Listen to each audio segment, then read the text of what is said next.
नमस्कार, आप देख रहे हैं हिंदी खबर। मैं हूं आपके साथ सौम्य मिश्रा। तो बता दें कि आज दिल्ली दौरे पर हैं मुख्यमंत्री पुष्कर सिंह धामी। देहरादून से दिल्ली के लिए रवाना हुए हैं सीएम। ऊर्जा मंत्री मनोहर लाल से मिलेंगे सीएम धामी। विकास कार्य और योजनाओं को लेकर करेंगे बातचीत। रात में उत्तराखंड सदन में विश्राम करेंगे सीएम धामी। बता दें कि ऊर्जा मंत्री मनोहर लाल से मुलाकात करेंगे और ये मुलाकात अहम मानी जा रही है। रात में उत्तराखंड सदन में विश्राम करेंगे मुख्यमंत्री पुष्कर सिंह धामी। और देखिए, जिस तरीके से बीते 40 दिन के अंदर 5 बड़े हेलीकॉप्टर क्रैश हादसे हुए हैं, उस विषय में भी कहीं न कहीं जानकारी दी जा सकती है सीएम के द्वारा। और इस समय देश में तमाम ऐसे हादसे हो रहे हैं जिससे लोगों के मन में दहशत है। किस तरीके से सिचुएशन को काम डाउन किया जाए और कई अन्य उत्तराखंड के विकास से जुड़े मुद्दों पर चर्चा होगी। योजनाओं को लेकर आपस में बातचीत होगी। तो दिल्ली के दौरे पर हैं एक बार फिर से मुख्यमंत्री। और किस तरीके से पंचायत चुनाव भी है, उसको कैसे कराना है, क्या रणनीति रखनी है, इन तमाम बिंदुओं पर भी चर्चा संभव।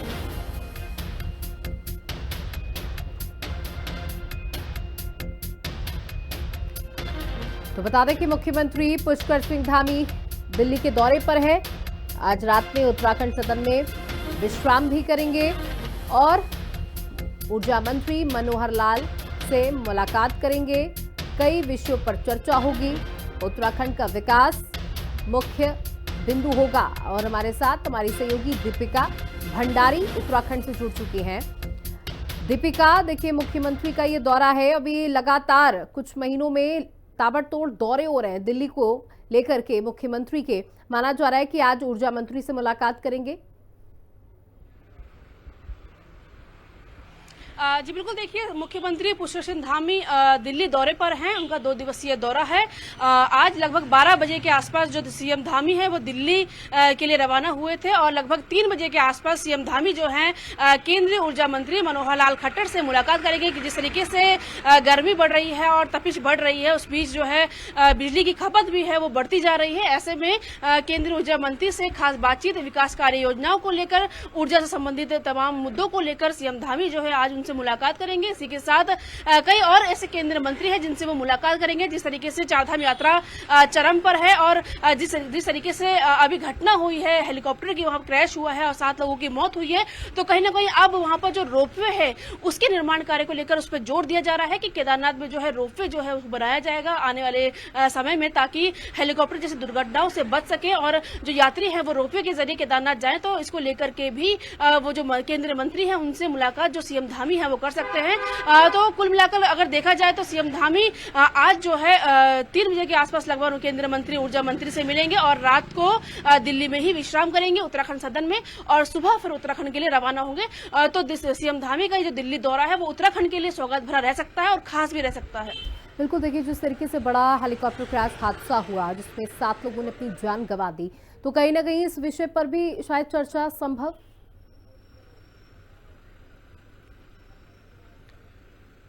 जी बिल्कुल, जिस तरीके से मैंने आपको बताया कि कल ही यह हादसा हुआ है जिसमें 7 लोगों की जान गई है और आज सीएम धामी का जो दिल्ली दौरा है अचानक से कहीं ना कहीं चर्चाओं का विषय तो बना ही है। लेकिन खबर यह भी है कि सीएम धामी जो है केदारनाथ में किस तरीके से उसका विकास हो, जो वहाँ की सड़कें हैं, क्योंकि जिस तरीके से पैदल यात्रा वहाँ पे होती है, कल ही आपने देखा कि बारिश के कारण, भूस्खलन के कारण जो सोनप्रयाग से केदारनाथ का पैदल मार्ग है वो जंगल चट्टी के पास बाधित हो गया और यात्रा को रोकना पड़ा। इसके बाद जो है अब जो धामी सरकार है वो रोपवे पे जो है अधिक जोर दे रही है ताकि रोपवे के जरिए लोग जो हैं केदारनाथ जो है पहुंच सके और रास्ते अगर भूस्खलन भी होता है तो उनकी यात्रा जो है वो बाधित ना हो और जो हेलीकॉप्टर क्रैश जैसे मामले होते हैं उन पर भी रोक लगे। तो इसको लेकर के भी सीएम धामी मुलाकात कर सकते हैं। इसी के साथ जिस तरीके से कैबिनेट विस्तार को लेकर लगातार चर्चाएं चल रही हैं, क्योंकि कई सीटें अभी जो है कैबिनेट की खाली हैं, तो सुखबुहाट ये भी है, सुर्खियां ये भी बटोरी जा रही है कि सीएम धामी हो सकता है कैबिनेट विस्तार को लेकर के भी जो दिल्ली में जो है वो बातचीत करें और नए को लेकर के भी चर्चा हो सकती है। बहुत बहुत शुक्रिया दीपिका हमारे साथ जुड़ने के लिए। चलिए आगे बढ़ते हैं। जब पंचायतों में आरक्षण पर आई आपत्तियां, 3000 से अधिक आपत्तियां सामने आई हैं। 12 जनपदों में 3000 से अधिक आपत्तियां सामने आई हैं। सभी जिलाधिकारी आपत्तियों पर सुनवाई करेंगे। 18 जून को आरक्षण प्रस्ताव का अंतिम प्रकाशन। उधम सिंह नगर में 800 से ज्यादा आपत्तियां, देहरादून में 302, अल्मोड़ा में 294 आपत्तियां मिली है। रुद्रप्रयाग में सबसे कम 90 आपत्तियां मिली हैं।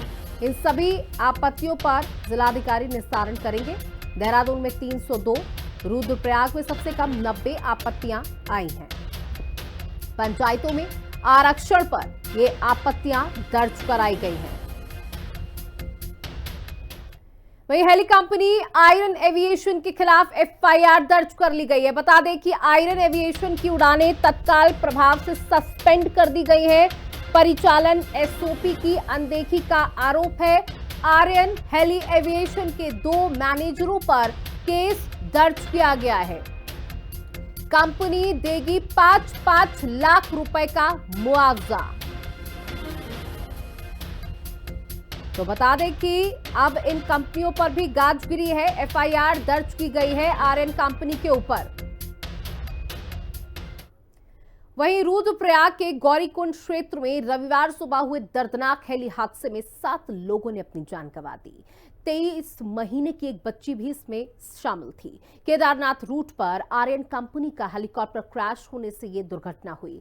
खराब मौसम को हेलीकॉप्टर दुर्घटना का बड़ा कारण माना जा रहा है।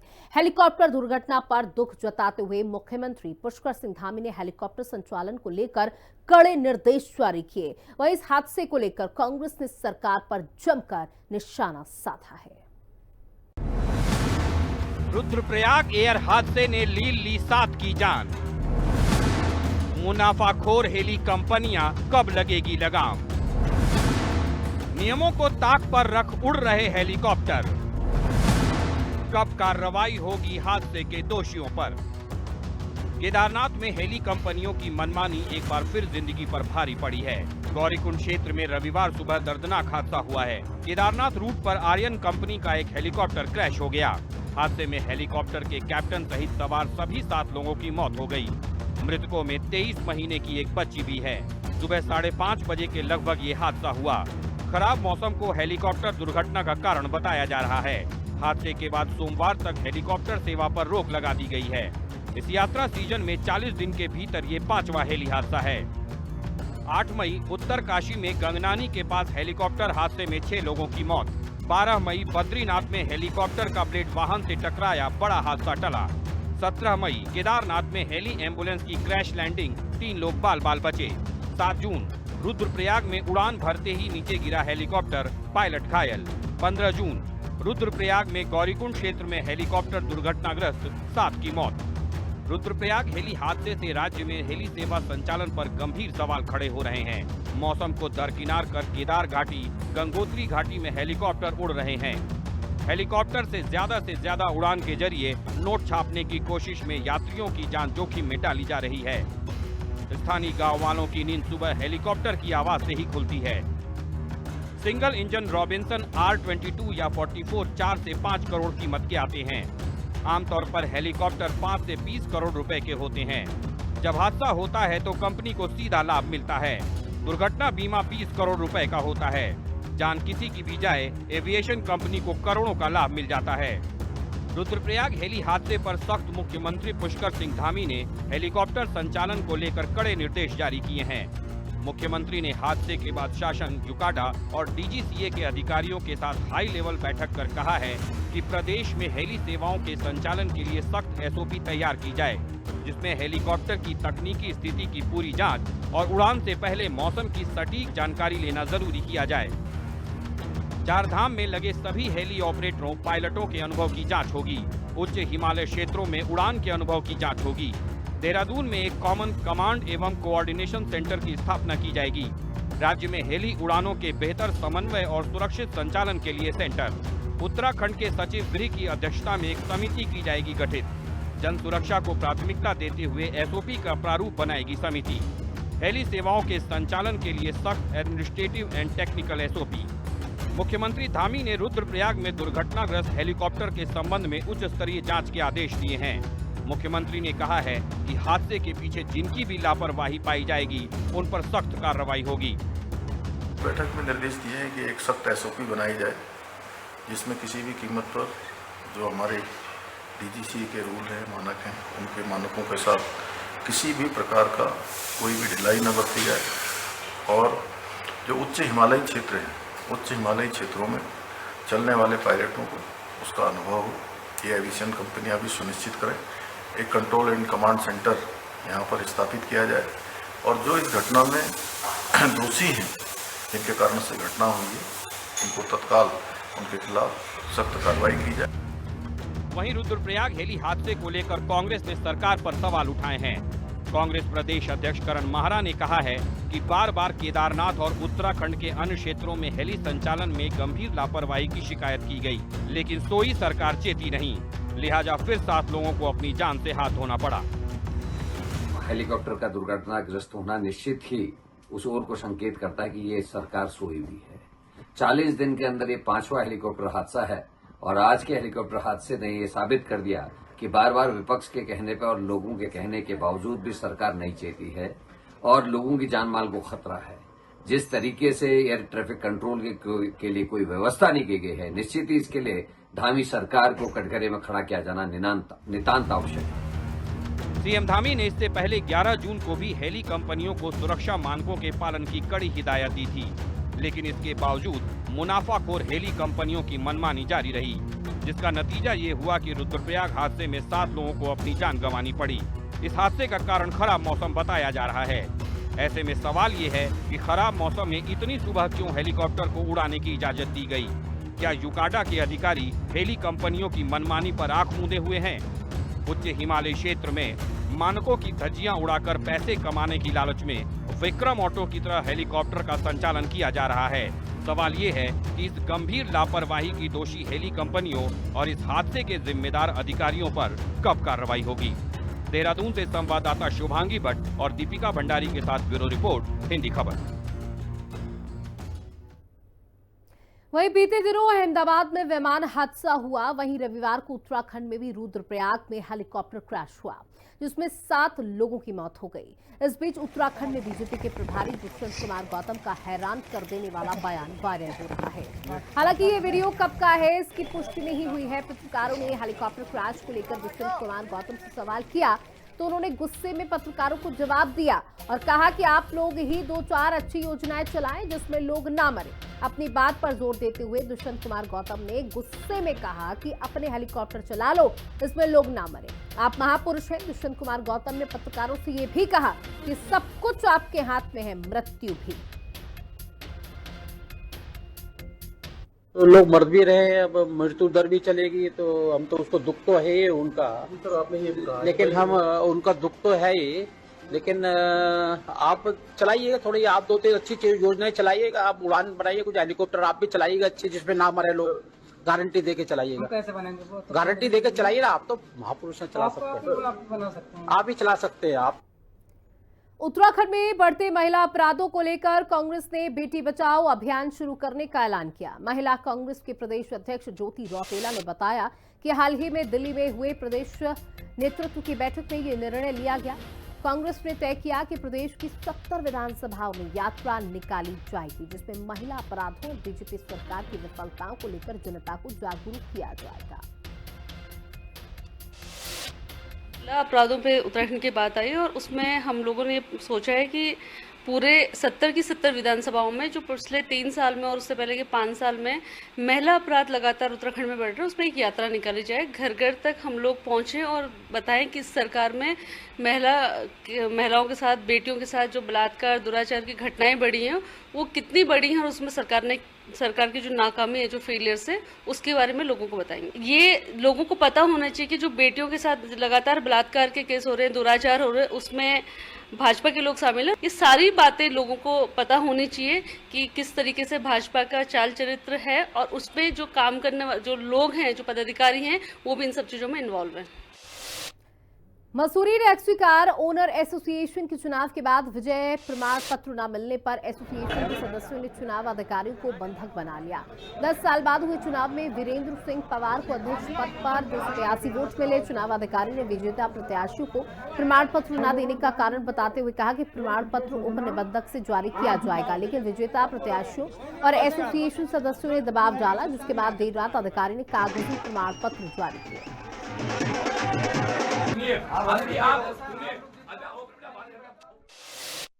आपके कोर्ट का आदेश आया, उस कोर्ट के आदेश के अधीन इन्होंने चुनाव करवाए। तो जब आप ये चुनाव कराते हैं तो वो निष्पक्ष होते हैं। निष्पक्ष चुनाव हुए, रिजल्ट आ गया, एक कैंडिडेट आपका विजेता हुआ, पूरा पैनल आपका जीता। तो मुझे ये समझ नहीं आ रहा कि यहाँ के जो चुनाव अधिकारी हैं उन्हें उससे विजय घोषित करने में क्या प्रॉब्लम हो रही है।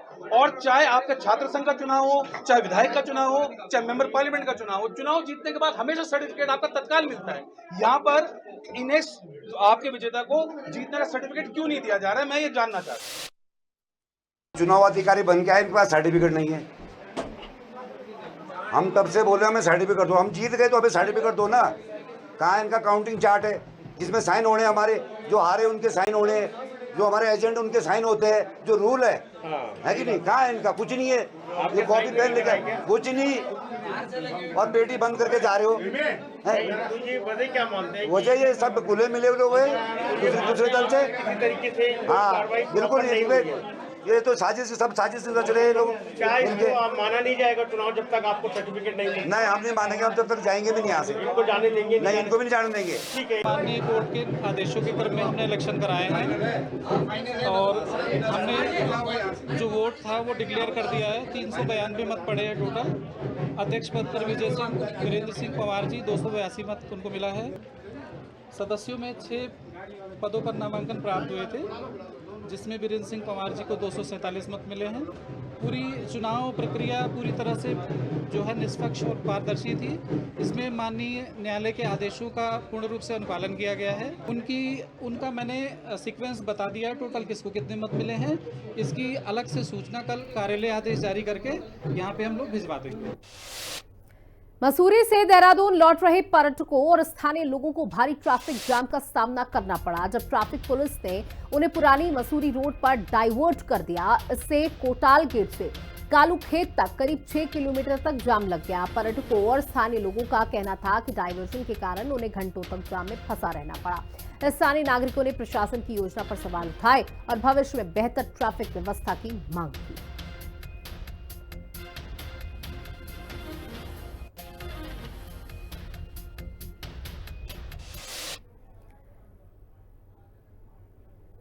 वहीं राजाजी नेशनल पार्क इस सीजन में 51,500 पर्यटकों के साथ रिकॉर्ड तोड़ने में सफल रहा, जिससे प्रशासन को करीब 1 करोड़ रुपए का राजस्व मिला। अब पार्क अगले 4 महीने के लिए बंद किया जाएगा और 15 नवंबर को फिर से खुलेगा।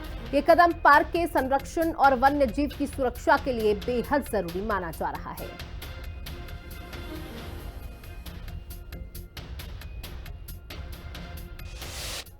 वहीं उत्तराखंड में भारी बारिश का ऑरेंज अलर्ट देखने को मिला। कुमाऊं मंडल के क्षेत्रों में बारिश का ऑरेंज अलर्ट, पिथौरागढ़, बागेश्वर, चंपावत में ऑरेंज अलर्ट देखने को मिला है। बता दें कि ऑरेंज अलर्ट जारी कर दिया गया है। उत्तराखंड में भारी बारिश के चलते ऑरेंज अलर्ट जारी किया गया। कुमाऊं मंडल के क्षेत्रों में भी बारिश का ऑरेंज अलर्ट जारी किया गया है। पिथौरागढ़, बागेश्वर, चंपावत में भी भारी बारिश का अनुमान जताया गया है। लोगों से अपने घरों में सुरक्षित जगहों पर रहने की अपील की गई है। पहाड़ी इलाकों पर ज्यादा ना जाएं, फिसलन वाली जगहों पर ज्यादा ना जाएं, जहां पहाड़ दरक सकते हैं उन जगहों पर ना जाएं, अपील की गई है। तो देखिए, उत्तराखंड में मौसम बदलते ही कई जिलों में बारिश होना भी शुरू हो गई है। मौसम विभाग ने येलो अलर्ट के साथ साथ ऑरेंज अलर्ट भी जारी किया है। इस स्थिति को देखते हुए राज्य आपदा प्रबंधन विभाग ने तैयारी तेज कर दी है। इस बार उधम सिंह नगर, बनबासा, चंपावत, हल्द्वानी और हरिद्वार जैसे बाढ़ प्रभावित इलाकों में एसडीआरएफ, एनडीआरएफ और जल पुलिस की विशेष टीमों को तैनात किया गया है। सीएम धामी के निर्देश पर बाढ़ प्रभावित क्षेत्रों में मॉक एक्सरसाइज भी की जा रही है और एसडीआरएफ की 9 अतिरिक्त टीमों को तैनात किया गया है।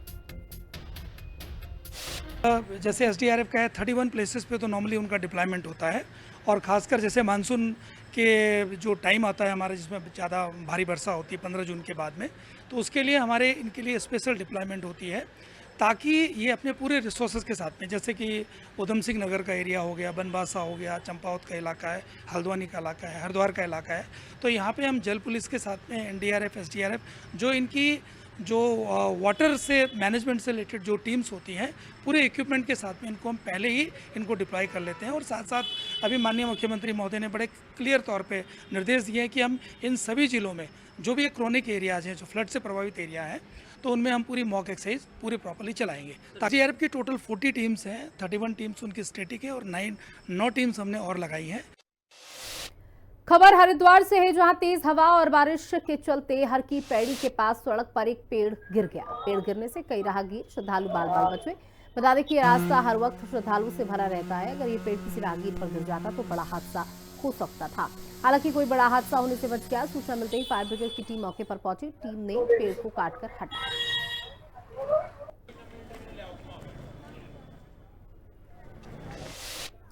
वहीं धनौल्टी में हुई बारिश ने मौसम को खुशनुमा और सुकून भरा बना दिया। हरियाली से घिरी पहाड़ियां और ठंडी हवाओं ने पर्यटकों का मन मोह लिया।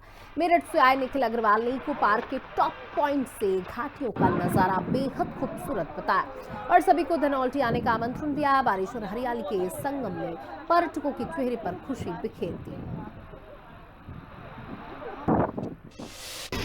बहुत शानदार नज़ारा और मौसम इतना बढ़िया हो रहा है। हम अभी गए थे कौन सा है पार्क, इको पार्क में टॉप पे पहुंच के देखिए क्या नज़ारा आता है। नीचे से बादल ऊपर उठते हुए आ रहे हैं, फर्स्ट क्लास व्यू। आइए, मोस्ट वेलकम टू धनौल्टी। इस साल फॉरेस्ट फायर सीजन बारिश के साथ खत्म हुआ और जंगलों में आग की घटनाएं काफी कम हुई।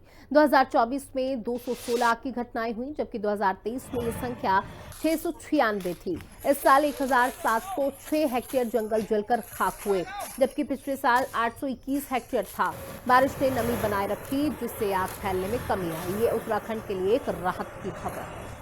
तो ये आप देख सकते हैं तस्वीरों में। हालांकि पहले से ही मुस्तैदी बढ़ती गई थी कि इस बार पूरी मुस्तैदी के साथ ध्यान रखा जाएगा कि जंगलों में आग विकराल रूप न धारण कर सके। और आंकड़े भी पेश किए गए कि पिछले साल के मुताबिक और साल 2023 के मुताबिक साल 2025 में ये आंकड़े बहुत कम रहे, क्योंकि अब मानसून शुरू हो चुका है, तो अब आग की घटनाएं भी खत्म हो गई हैं। खबर विकासनगर से है, जहां सड़क हादसे में 3 लोगों की दर्दनाक मौत हो गई। बता दें कि अज्ञात वाहन ने स्कूटी को जोरदार टक्कर मार दी। हादसे में स्कूटी सवार 3 लोगों की मौत हो गई। जमनपुर इलाके में ये बड़ा हादसा हुआ है। हादसे के बाद परिवार में कोहराम मचा हुआ है। स्कूटी पर सवार 3 लोगों की दर्दनाक मौत हो गई। अज्ञात तेज रफ्तार वाहन ने स्कूटी सवारों को जोरदार टक्कर मार दी, जहां तीनों की ही मौत हो गई। विकासनगर की पूरी घटना, तेज रफ्तार का कहर एक बार फिर से देखने को मिला। तो विकासनगर के सेलाकोई थाना की ये घटना है, जहां पर स्कूटी सवार 3 लोगों की मौत हो गई है। हालांकि तीनों को कब्जे में शवों को लेकर पोस्टमार्टम के लिए भेज दिया गया है। घर वालों को सूचना दी गई, जिसके बाद परिवार वालों में कोहराम मच गया।